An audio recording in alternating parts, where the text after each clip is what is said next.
All right, Beastal. NFL picks. Now, before I get to this, someone wanted me to do a relevancy report. Well, let me explain it to you real quick before I even think about doing it. There are 20 teams presently aren't in the playoffs, so they are irrelevant. It'd be kind of pointless at this juncture of all junctures. And there's actually only 11 teams relevant in the playoffs right now because I'm going to explain to you why one team's not even relevant, because they don't have a quarterback. But these are the picks right now, surely to get you a winner. Trust me on that, because that's what I do. First game, Cincinnati. On the road, getting 3 points against Houston. Now, if Matt Schaub wasn't injured, he was playing right now, this game would be a blowout, obviously. For extenuating circumstances, it'd be a blowout. But being that they have TJ Yates playing, who drove down the field the last time they played and beat the Bengals at Cincinnati, I believe it was in Cincinnati. Cincinnati's a young team, first time in the playoffs with this new squad, whatever they have going here, they're going to get beat.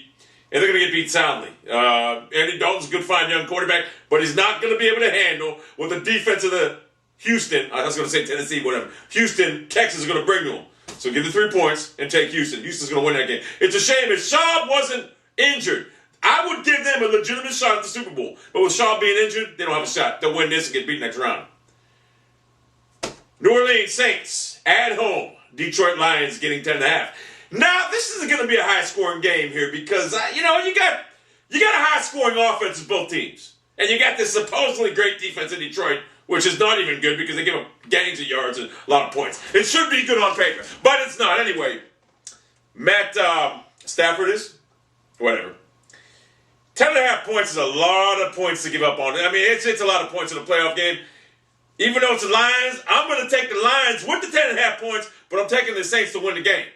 Because I think the Saints at home, they're going to win the game. But 10.5 points is too much points to give to a team with the offensive firepower that Detroit Lions has. So, take the 10.5 points with the Lions. I expect the Saints to win the game, though.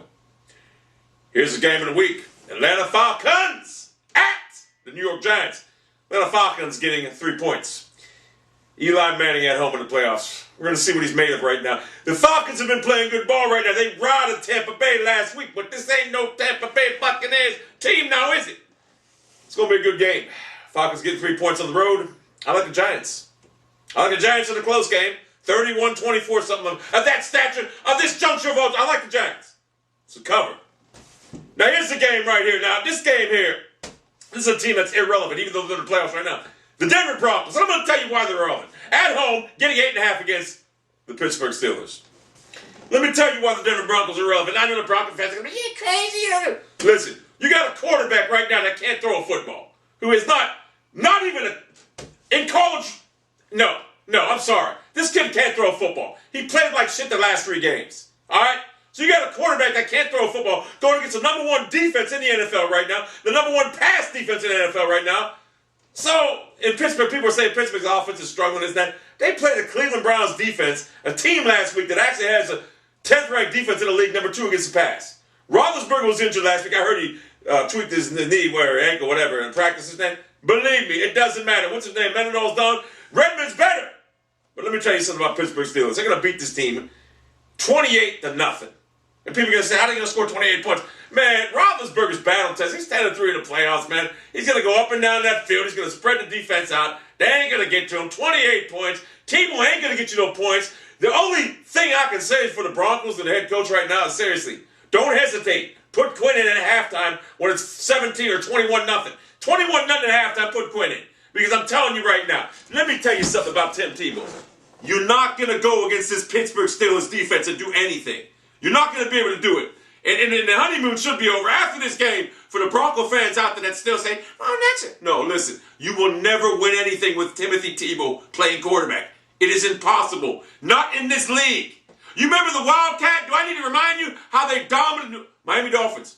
They unveiled it on New England Patriots. They killed them. Patriots couldn't stop it. 8 weeks later, what did the Patriots do? They tried unveiling it again. They stopped it and slaughtered them. That was Tim Tebow. 7 or 8 weeks he played terrible but got wins. No, not now. Not in the NFL playoffs. So the Broncos are going to get slaughtered, and the best thing you can do is to put your foot forward and go with Quinn next year or draft a quarterback, whatever.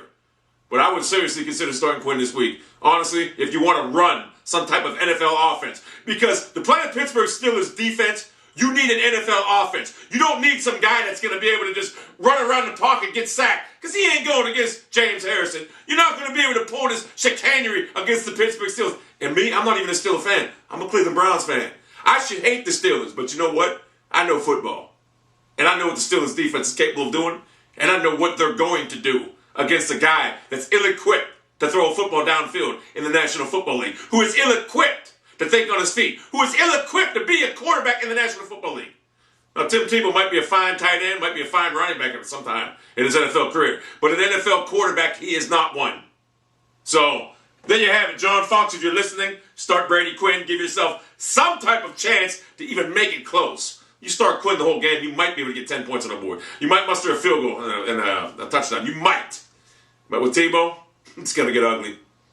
As Patrick Swayze said in Roadhouse, it's going to get worse before it gets better.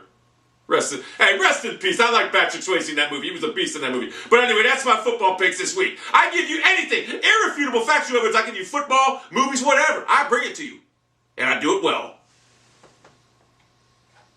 It's going to be a blowout, man. I can't wait to watch all of them, but the Steeler game, poetic justice. Tebow will be out at quarterback next year, guaranteed. And then there's no way they're going to play him next year. Ain't no damn way.